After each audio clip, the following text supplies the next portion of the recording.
to answer questions on them. You have time to read the instructions and questions and check your work. All recordings are played only once. Now turn to Section 1. Section 1. You will hear a conversation between a man and a woman as the man joins a local library. First, you have some time to look at questions 1 to 5.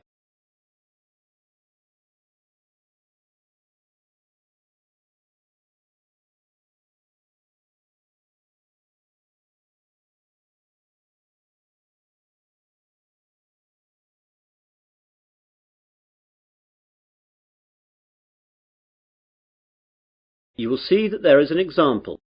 This time only, the conversation relating to this will be played first.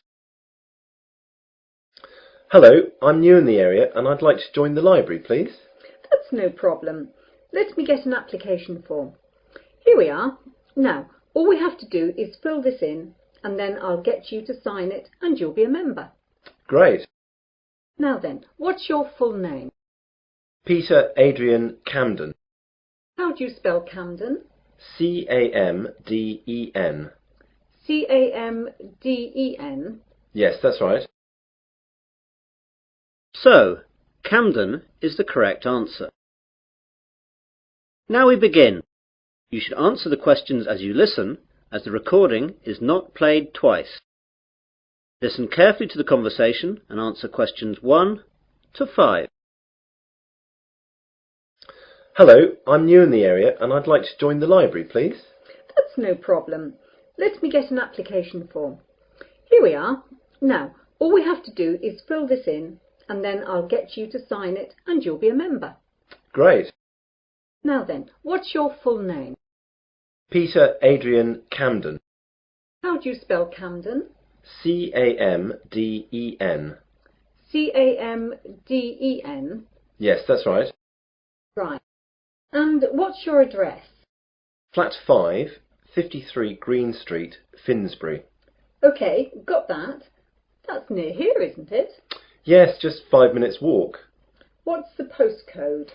7434. Got that now. Now, can you tell me your date of birth? 8th of July 1976. And what's your telephone number? Well, I don't have a home number, but I've got a mobile. That'll do fine.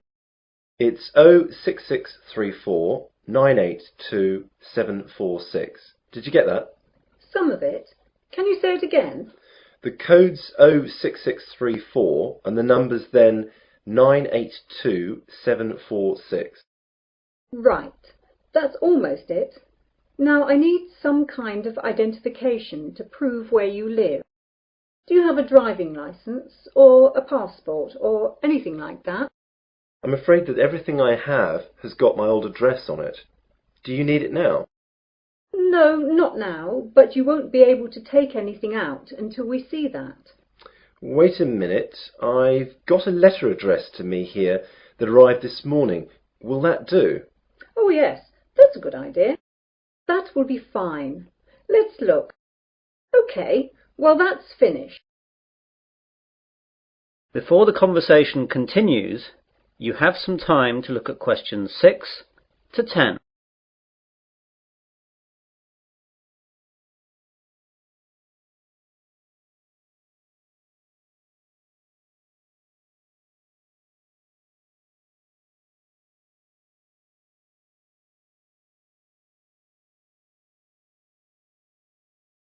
Now listen carefully and answer questions 6 to 10. Could I ask you a few questions? The council that runs the library is running a survey to find out what kind of books people prefer so that they can direct their buying. Yeah, no problem. OK, so what type of books do you like? Well, I'm very keen on mysteries. You know, when a detective is trying to find out who did the murder. Historical novels interest me too. Romance, never. My sister loves them, but they bore me to tears. I quite like books on animals too. I get them out sometimes. Not science fiction either. Too weird. Well, I think that's it then. Good. Oh, do you charge anything? The library is free unless you want to rent out some of our videos or DVDs. And how much is that? Well, we rent videos out for $4 each and DVDs are $6. You must leave us a deposit of $60 as well. That's returnable, of course. I don't think I'll get any of those just yet. Can I pay later? Sure, just give the money in when you're ready to rent them out. Well, thanks very much. You've been very helpful. I might take a book out now for the weekend, if that's okay. Go ahead. Well, goodbye. That is the end of section 1. You will now have half a minute to check your answers.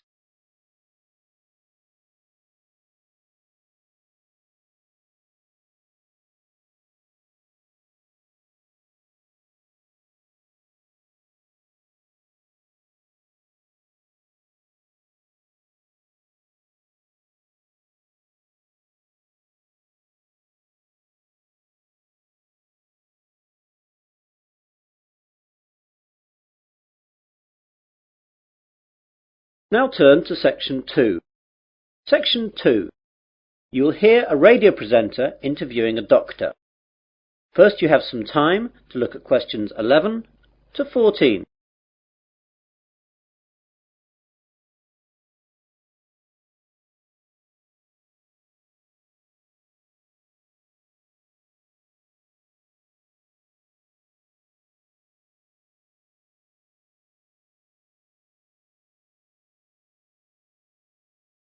Now listen carefully to the interview and answer questions 11 to 14. Hello everyone. I've just been joined in the studio by Dr. Matthew Johnson. Dr. Johnson works at the Wesley General Hospital and he's here today to tell us all about giving blood. Good morning, Matthew. Good morning. So Matthew, why is it important for us to give blood? Donating blood is not important. It's actually vital that people do this. Without donated blood, thousands of people would die every year, and it's something that could affect everyone. We all expect blood to be there for us, but barely a fraction of those who can give do. Yet, sooner or later, virtually all of us will face a time of great vulnerability in which we will need blood, and that time is all too often unexpected. The need for blood is great. On any given day, an average of 38,000 units of red blood cells are needed. Blood transfusions are often needed for victims of things such as accidents and burns, heart surgery, organ transplants, and patients receiving treatment for leukemia, cancer or other diseases. In 2002, nearly 29 million units of blood components were transfused, and with an ageing population and advances in medical treatments and procedures requiring blood transfusions, the demand for blood continues to increase. We really need that much? Yes, and we need it now. Blood supplies nationwide have reached critically low levels, with less than 1 day's supply of several blood types. Thousands of accident victims, cancer patients, premature babies, and countless others who need blood to stay alive are hoping you'll care enough to help them. All blood types are needed. You now have some time to look at questions 15 to 20.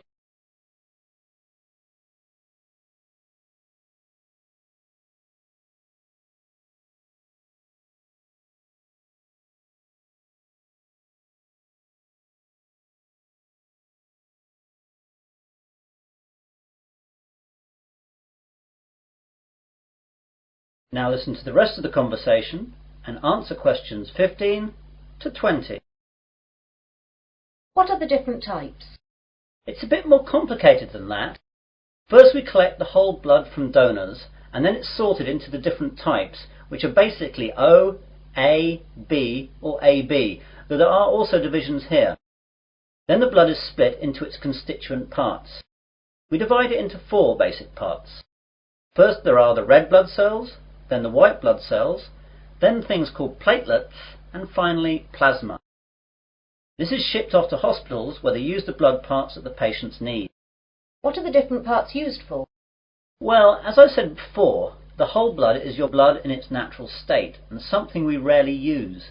It's much more useful to us to have it separated into its component parts. Red blood cells are what everyone associates with blood, i.e. it's red. It's widely used to replace lost blood during surgery or when people hemorrhage. Its main function is to carry oxygen to cells. White blood cells are the most important part of the body's immune system, and they're used for patients whose normal defense systems aren't working properly. Platelets are crucial for making your blood clot, and we need to give them to patients who suffer from illnesses that deplete their natural levels of platelets, or they will bleed to death. Finally, plasma is what carries the other parts of blood around, and needs to be administered with any of the other components. Take away the red blood cells, and this is actually yellow. So that's what blood is all about. Now, you're here in Wesley today to collect blood. Can you tell us where and when we can donate? Of course. We're set up here today, that's Wednesday, and for the next 2 days at Wesley General Hospital at the outpatients department. Come along between 9 a.m. and 4:30 p.m. and we'll be able to deal with you within 1 hour. And let me tell you a few things that will calm your fears about giving blood. Aside from a brief needle prick, it doesn't hurt to give blood. Your body will replace the blood you donate within days of your donation. And finally, you can't catch AIDS, hepatitis, or any other disease by giving blood. And of course, you get a cup of tea and a biscuit afterwards. And can anyone give blood? Almost everyone. Donors must be in generally good health, be at least 17 years of age, weigh no less than 110 pounds, have not received a tattoo within the past year, and not have donated whole blood within the past 56 days. We screen donors with a series of questions before we take the blood, so if you're unsure, come down and we'll let you know. Please come down and see us. Remember, if you can donate 1 pint of blood, this can save up to 3 lives. Well, thanks, Matthew.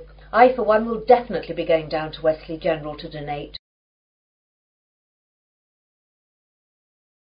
That is the end of section 2. You will now have half a minute to check your answers.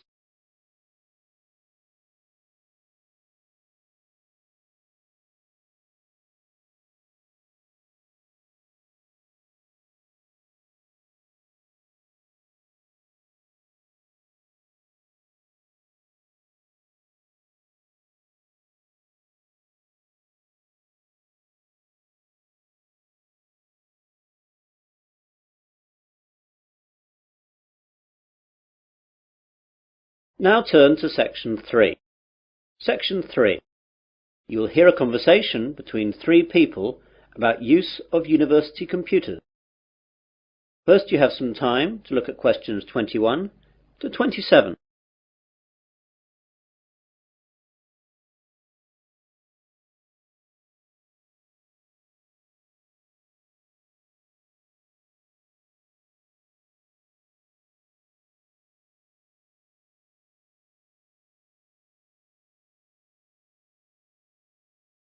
Now listen carefully and answer questions 21 to 27. Hello there, do you work in the computer room? Yes, I do. Can I help you? Well, I'm a first year and I know that I'll need to use the computer room for my work, as I don't have a computer of my own. So I thought I'd get down here and see what I have to do in order to get time on one of the university's computers. Okay, there are 4 computer labs open to undergraduates. The others can only be used by the staff and postgraduates. The names of the 4 labs you can use are Wimborne, Franklin, Salisbury and Court. Wimborne and Court are in this building, the Johnson building.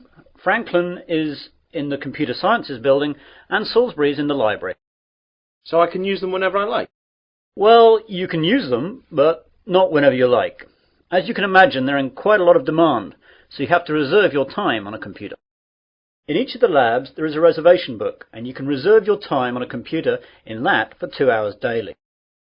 If a computer is free, though, you can go on it straight away. It's quite straightforward, but be sure to always write your name in the reservation book in pen, or someone can rub it out and put their name in instead. Oh my God, does that really happen? I'm afraid so, and far more often than you would think.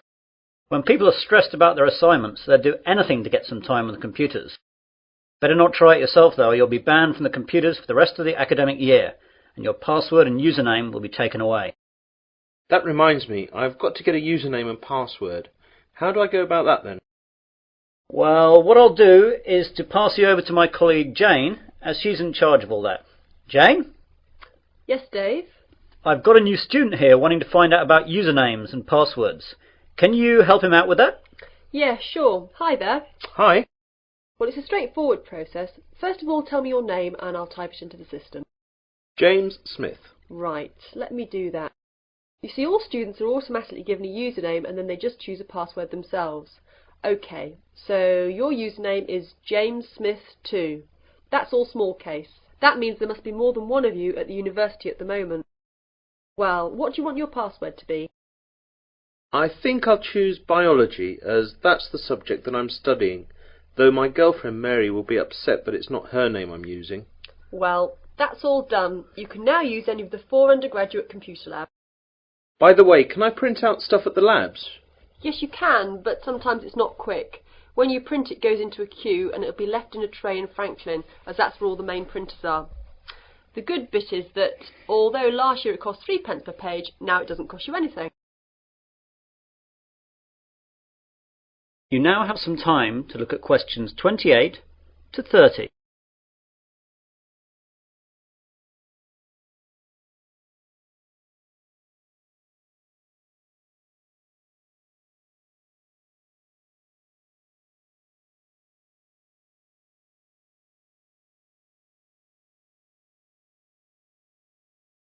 Now listen to the rest of the conversation and answer questions 28 to 30.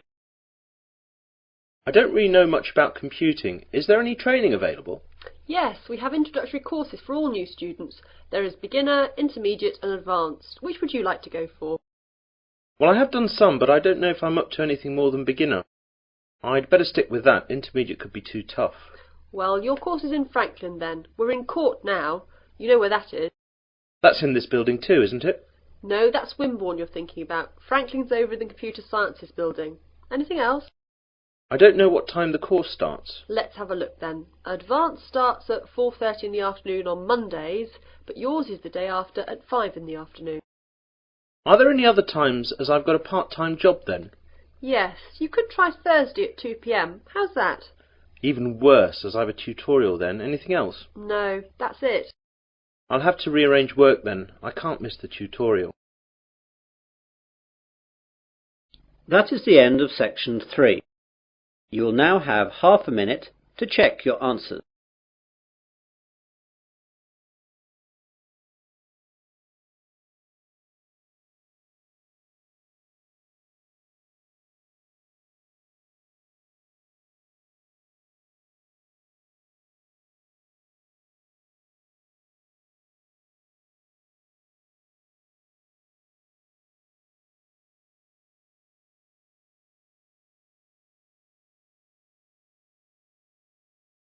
Now turn to section 4.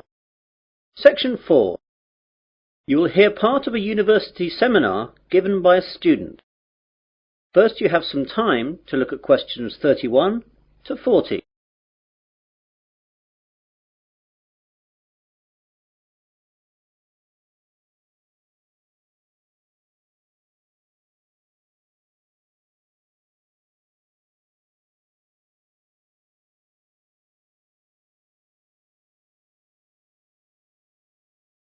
Now listen carefully and answer questions 31 to 40.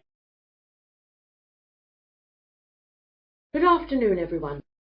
In today's seminar, we're going to continue listening to different students giving us a presentation on the subject of their term paper. Now, today is Hillary's turn. So, what are you going to talk about today, Hillary? Well, some of you will know that I was brought up when I was young in Japan, and I'm going to do my term paper on Japan's bullet trains, which have revolutionized their rail industry. Japan's main island, Honshu, is covered by a network of high-speed train lines that connect Tokyo with most of the island's major cities and Fukuoka on the island of Kyushu. Japan's high-speed trains are called Shinkansen, but are known to us as bullet trains. The Japanese bullet train system is credited with being the world's first purpose-built high-speed railway, and the model and inspiration for all other similar type systems running today, such as the French TGV. The reputation it has earned for safety, speed, and punctuality is unsurpassed. I'd like to give you some figures about that. As regards safety, there has never been a death on the bullet train system since its inception in 1964, other than that caused by deliberate passenger misadventure. As far as speed is concerned, the bullet train holds the current world record for the fastest average speed between two station stops, which was 261.8 kph between Hiroshima and Kokura. The train travelled 192 kilometres in 44 minutes. This record is from the 500 series Nozomi trains, running at a maximum speed of 300 kilometres an hour between Shin Osaka and Hakata. I'll talk more about them later. The punctuality puts European train services to shame. Most trains arrive at their destination after several hours to within the second. In 1 year, the total time that all bullet trains were late by was 12 seconds. This statistic is hard to believe, but it would be difficult to prove otherwise, and that's what the rail authorities in Japan have told us. Now I'd like to tell you a bit about their history. The first bullet train was introduced in 1964 by Central and West Japan Railways for the Tokyo to Osaka route. Most of these old trains have now been discontinued. There have been several bullet train models since then. The most recent ones have been the 300, 500 and 700 series, and it's the 500 series one that can travel at 300 kph. The bullet trains operating in Japan today are of the three following categories: Nozomi, Hikari and Kodama. The Nozomi trains stop only at the most important stations and reach Osaka from Tokyo in only about 2.5 hours, and it's the most modern of bullet trains that serve as Nozomi. Hikari trains stop a little bit more frequently than Nozomi trains and need roughly 3 hours to reach Osaka from Tokyo. Kodama trains stop at all stations, and they are the local trains among bullet trains. Older models of bullet trains serve as Kodama. I'd like now to talk a little bit about the technology involved in bullet trains. The Shinkansen bullet trains consist of electrically powered cars. That means basically all individual cars are equipped with electric motor driving systems. This is in contrast to locomotive trains, in which the locomotive pulls the passenger coaches. The realization of the high-speed Shinkansen with the electric train system had a great significance. The French Train à grande vitesse, or TGV, runs on a centralized power system, in which the heavyweight, high-output locomotives at both ends pull the passenger coaches. It's a system suitable to European railways, which run basically on straight tracks in wide plains with solid foundations. However, it is unsuitable in Japan, where the ground is flimsy and the tracks full of curves and undulations, and intercity distances are short, making it necessary for the trains to accelerate and decelerate frequently. One of the advantages of the electric car system is that the motor functions as a brake to reduce the speed of the train. When the power feed to the electric car motors is stopped, the wheels continue revolving, keeping the motors rotating, resulting in electricity generation by magnetic induction. As the force acts in the direction opposite to the axle's motion, it functions as a brake to the train. All the motors equipped on each coach can be utilized effectively to reduce the speed, making the electric train system advantageous on Japanese railways, which involve frequent deceleration and acceleration. In addition, by virtue of the remarkable progress achieved recently in semiconductor technologies, the electric train system has undergone tremendous improvements in power, operability and safety administration, so the system is becoming increasingly advantageous. That is the end of section 4. You'll now have half a minute to check your answers.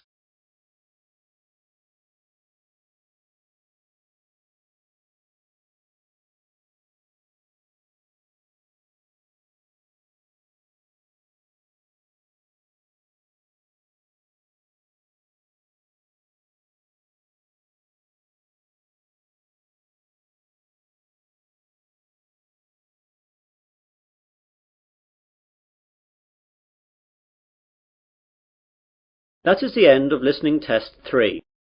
In the IELTS test, you would now have 10 minutes to transfer your answers to the listening answer sheet.